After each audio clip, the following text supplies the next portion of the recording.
अभी भी ना हमारा इशू फिलहाल सेम ही है, और माउस के साथ ट्रैक तो कर रहे हैं, वो बॉल्स चेंज हो रही हैं, लेकिन जो है ऐसे करते हैं, पहले फेज़ 3 से कंटिन्यू करवाते हैं उसमें, क्योंकि बहुत सारी चीज़ें हैं। ये इंप्लीमेंट करेगा तो हम देखते हैं डिस्कवरी में और ऑप्शंस आते हैं या नहीं आते हैं, या सिर्फ फुल स्क्रीन रहता है। क्योंकि डिस्कवरी में अभी फ़िलहाल हमारे पास सिर्फ एक ही ऑप्शन आ रहा है, और वो है फुल स्क्रीन वाला। तो हम चाह रहे हैं कि हमारे पास बाकी ऑप्शंस भी सारे आएँ। और ये हमारे पास फुल स्क्रीन है, डिस्कवर्ड में जाते हैं तो यहाँ पे हमारे पास सिर्फ फुल स्क्रीन वाला ऑप्शन ये, ठीक है। जैसे ये फुल स्क्रीन पे जाता है तो यहाँ पे डिस्कवर्ड में आ जाएगा कि भाई आपने डिस्कवर डिस्कवर कर लिया, बट रिसाइज वाला अभी तक नहीं आ रहा। रिसाइज होने पे तो नहीं कुछ हो रहा। हमने इसे कहा है कि राइट नो जो भी है डिस्कवरी पे हमें सिर्फ और सिर्फ फुल स्क्रीन का ऑप्शन जो है वो ये काम कर रहा है, उसके अलावा बाकी कुछ भी नहीं है हो रहा। और जो बग्स एंड इश्यूज़ हैं फेज़ 3 के पहले वाले, जो उससे पहले फेज़ 0 से लेकर 2 तक के हैं, वो सारे सॉल्व करें और उसके बाद जो है फेज़ 3 को कंटिन्यू करें। तो देखते हैं फेज़ 3 में बहुत सारे ऑप्शंस में भी इनेबल्ड हो जाए हमारे पास, और डिस्कवरी में ज़्यादा ऑप्शंस आएंगे।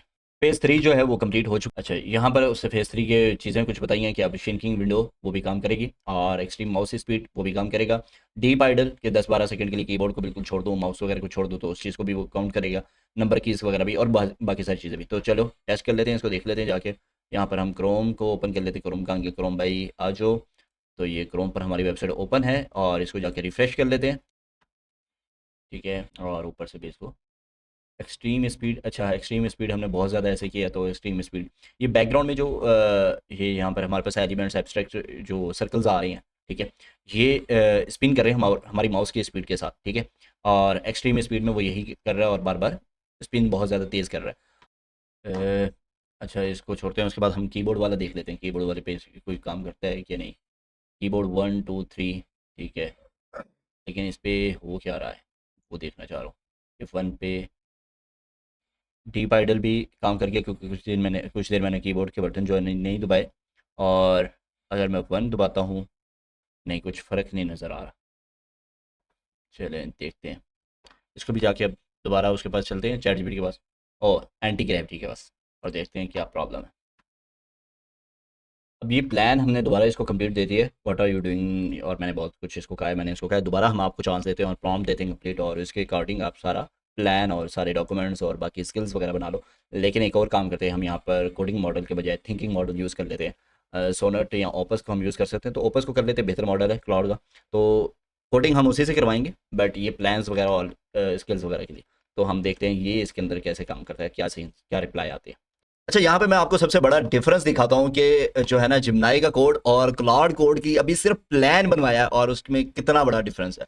ठीक है एंटी ग्रेविटी के अंदर ही, बट हमने मॉडल क्लाउड का यूज़ किया है, तो इसका मतलब हमने क्लाउड को ही यूज़ किया है। और अगर हम जिम्नाई का पहले मॉडल यूज़ कर रहे थे तो उसके रिस्पॉन्सेज हम उससे पूरा पूरा फेज भी कहते थे कंप्लीट करो और इसको कंटिन्यू करो, तो 4-5 फाइलें चेंज करने के बाद कहता था हो गया, ठीक है, छोटी चीज़ें चेंज करके लेके आ जाता था। उस हालांकि 3-4 दफ़ा उसको ये बात बार बार रिपीट की है कि पूरे प्लान्स बनाओ, डॉक्यूमेंट्स बनाओ, और एडीआर सिस्टम बनाओ, आर्किटेक्चर डिसीजन रिकॉर्ड में ये होता है कि आपने जो प्लान बनाया है या जो भी आपने डिसीजन लिया है डिजाइनिंग में या डेवलपमेंट में या डेटाबेस में, किसी भी तरह से आपने अपने प्रोग्राम में एप्लीकेशन में कोई डिसीजन बनाया था, क्यों बनाया था, इस वजह से उसको इंप्लीमेंट किया था, उसका रिकॉर्ड रखना। और वो सारी चीजें जब मैंने पहले 2-3 दफा हम कह चुके थे जिमनाई को कि ये काम करने और इस तरह से करने, और उसका हाई एंड मॉडल यूज कर रहे थे 3.1 प्रो हाई पे, बट उसने उस तरह से परफॉर्म नहीं किया जिस तरह से क्लाउड ओपस 4.6 का अभी थिंकिंग मॉडल सिर्फ यूज किया है। और इसका यहाँ पर आप एक तो आउटपुट चेक कर सकते हैं, कितनी बड़ी आउटपुट उसने सारा डिटेल में बताया कि मैंने कौन कौन सी फाइलें बनाई, उन फाइलों में क्या क्या चीजें हैं, और उसके बाद उसने सारी स्किल्स बनाई, एजेंट्स बनाए, एडीआर सिस्टम बनाया, सारे टेम्पलेट्स बनाए एडीआर के,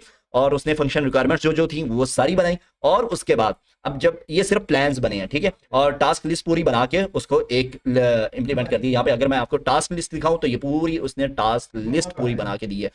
जिमनाई ने भी बनाई, बट जिमनाई ने क्या किया, जब मैंने उसको प्रोसीड प्लान कहा तो उसने पूरे टास्क लिस्ट डन कर दिया और कहा हो गया काम, हालांकि कुछ भी नहीं हुआ था, सिर्फ एक पेज बना था।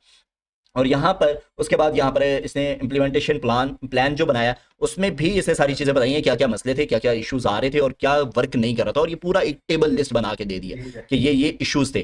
तो इस वजह से जो क्लाउड कोड को समझा जाता है ना कि सबसे बेहतरीन है कोडिंग में, वो ऐसे ही नहीं है, बल्कि उसके पीछे रीज़न है कि वो बहुत इन डेप्थ जाके काम करता है, हर एक चीज़ को समझता है, उस पर रिसर्च करता है, और क्लाइंट की नीड के अकॉर्डिंग वो काम करता है। और यहाँ पर अगर हम चलते हैं, यहाँ पर ये मैं आपको फाइल्स की हिस्ट्री चेक कराऊँ, और यहाँ पर इसने 1500 files lines of code change की हैं, ठीक है, टोटल 20 फाइलों में।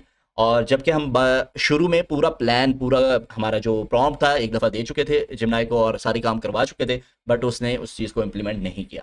लेकिन हम कोड फिर भी जिमनाई से करवाने वाले हैं, क्योंकि हम यहाँ पे टेस्ट कर रहे हैं जिमनाई को, एंटी ग्रेविटी को, क्योंकि एक दफ़ा प्लान सारा बन जाए। अब प्लान हमने क्लॉड से बनवा लिया, क्योंकि वो इस चीज़ में काम नहीं कर रहा था बेहतर, तो ये एक्सेप्ट ऑल कर लिया। अब इसको हमने सिर्फ ये कहना है, जब भी हमारा काम हमने करना है तो फेज़ 1, ठीक है, स्टेप बाय स्टेप हम फेज़ 1, फेज़ 2, फेज़ 3 कहेंगे और वो काम करता जाएगा। तो हम इसको स्टार्ट करते हैं फेज़ 1, कंटिन्यू कह दें या स्टार्ट कह दें, जिस तरह मर्जी करें। फेज़ 1 क्या है कि सॉरी सॉरी सॉरी सॉरी, यहाँ पर हमने मॉडल चेंज करना था, हम पहले मॉडल चेंज कर लेते हैं, 3.1 प्रो और हाई मॉडल यूज़ कर लेते हैं।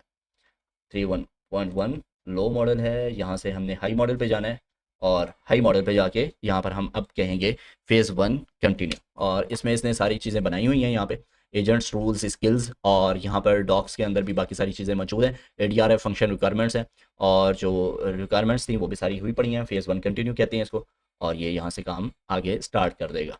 तो यहाँ पर हमारा जो है फेज़ 1 कंप्लीट हो गया, जिसमें उसने अभी सिर्फ और सिर्फ बुनियाद रखी है चीज़ों की, पूरे प्रोजेक्ट की, और जो है ना यहाँ पर काफ़ी सारी चीज़ें जो हैं इंप्लीमेंट हो चुकी हैं। फेज़ 2 में अभी जो है ना हम उसके बाद ही वेबसाइट को देखेंगे। और अब देखें तो 460, पहले के अगर आप चेंजेस देखें तो वो 50, 60, 100 इतनी चेंजेस आ रही थी, बट अब आप अगर देखें तो 450 से प्लस सिर्फ जो है ना 12 फाइल्स में उसने चेंजेस किए हैं, फाइल लाइन्स ऐड किए हैं, क्योंकि प्लान प्रॉपर बना हुआ है, उसको पता है मैंने क्या क्या करना है, कौन सी स्किल यूज़ करनी है, कौन से जो है ना कहाँ पर कौन से फंक्शन को पहले इंप्लीमेंट करना है, कौन सा टास्क परफॉर्म करना है, उसके बाद आगे जाएगा। तो यहाँ पर ये अगर टास्क लिस्ट को भी ओपन करके देख लें तो यहाँ पर देखते हैं कि हमारे पास क्या क्या इंप्लीमेंट हुआ है। तो फेज़ 1 का वो ये सारे टास्क कंप्लीट हो गए, ना कि दूसरे फेज़ का कुछ भी इंप्लीमेंट हुआ, क्योंकि दूसरे फेज़ को हमने कंटिन्यू नहीं किया। तो यहाँ पर इसको एक्सेप्ट ऑल करते हैं और उसके बाद चलते हैं फेज़ 2 पर, और उसके रिप्लाई के बाद देखते हैं क्या होता है।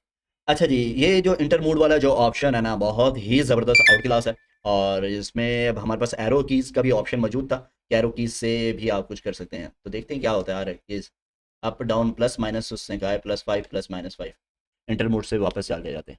हाँ, अब हम जो है ना इंटर मोड से वापस आ चुके हैं, तो अब प्लस माइनस कर रहे हैं, तो ये जो स्टार्स कह लो, सर्कल्स कह लो, ये अब अगर हम एरो बटन दबा रहे हैं डाउन वाला तो ये ऊपर को जा रहे हैं, और अप वाला दबाएंगे तो ये नीचे को आएंगे सारे। और क्या खूबसूरत नज़ारा। वीडियो में शायद थोड़ा सा लैग हो रहा हो, क्योंकि ये स्क्रीन मिररिंग हो रही है, तो ये प्रोजेक्ट मैं आपको बाद में गिटहब पर के थ्रू दे दूंगा, और आप खुद भी टेस्ट कर सकते हैं इसको। और बहुत ही आउट क्लास जो है ना रिजल्ट इसके, प्लस माइनस में 5 दफ़ा अप और 5 दफ़ा डाउन इसको कर सकते हैं। फेज़ 3 हम उसको दे चुके थे, जो कि उसने कंप्लीट कर दिया। उसमें काफ़ी सारी चीज़ें और कुछ ऑप्शंस जो डायमेंशंस मुझे भी नहीं पता लग रही, जैसे उसने ऊपर एक बात की थी कोनामी कोड की, वो मुझे नहीं पता, वो आखिर में उससे पूछेंगे, क्योंकि दरमियान में इंटरप्ट करने का मतलब होता है कि आप फिर उससे चीज़ें आगे पीछे हो जाती हैं, या फिर नेक्स्ट चैट लेदर्स चला के उससे पूछा जा सकता है। तो फिलहाल जो जिस तरतीब में वो लेके चल रहा है, जैसे जैसे चीज़ें वो बताता जाएगा कि हाँ मैंने ये चीज़ चेंज कर दी, ये चीज़ें चेंज कर दी, तो उस हिसाब से देखते जाएंगे। तो अब जो है उसने फेज़ 3 कर दिया है, और एक्सेप्ट ऑल करते हैं, और फेज़ 3 को जाके देख लेते हैं फेज़ 3 में क्या क्या चीज़ें चेंज हुई हैं। तो इसको ओपन कर लिया हमने, और उसमें फेज़ 3 में एक तो ये ऑब्जेक्ट एब्स्ट्रैक्ट ऑब्जेक्ट कह लो, या लाइंस वाले ऑब्जेक्ट हैं वो डाले हैं कुछ, और इंटर द वर्ड करते हैं और देखते हैं क्या उन कौन से। अच्छा, ये सारे डाले हुए हैं, और इनको यूज़ किस तरह, ठीक है। एक तो ये जूम इन जूम आउट है, ओके ओके ओके। एक बहुत बारीक लाइंस आ रही हैं बीच में, ठीक है, और ये दरमियान में ना छोटी सी लाइंस आ रही हैं, बहुत बारीक बारीक बारीक। ये हर बार ना एक डायमेंशन आपके लिए ओपन करेगा। तो यहाँ पर ये लाइंस हैं, और जो हमारे पास पहले बॉल्स आ रही थी ना, वो बॉल्स अब एक सर्कल रिंग बन गई है, ठीक है। और वो रिंग्स भी आप देख सकते हैं, और ये 5 दफ़ा हम ऊपर नीचे कर सकते हैं इसको, ठीक है, प्लस माइनस, और लेफ्ट राइट करेंगे तो camera zoom in zoom out होगा। ये ऐसे समझ लें लाइंस एक सरफेस की तरह बनी है, ठीक है, ये एक सरफेस बन गया। और लेफ्ट राइट भी करके देख सकते हैं, ये ऑब्जेक्ट्स हैं, और माउस के जरिए से भी इसको जूम इन जूम आउट करके देख सकते हैं, ठीक है। और ये सारी चीज़ें हैं, और डिस्कवर्ड में ये सारी चीज़ें हमें बता रहा है। 1 2 3 करेंगे तो सिर्फ और सिर्फ बैकग्राउंड वाली चीज़ें ही अभी चेंज होती हैं।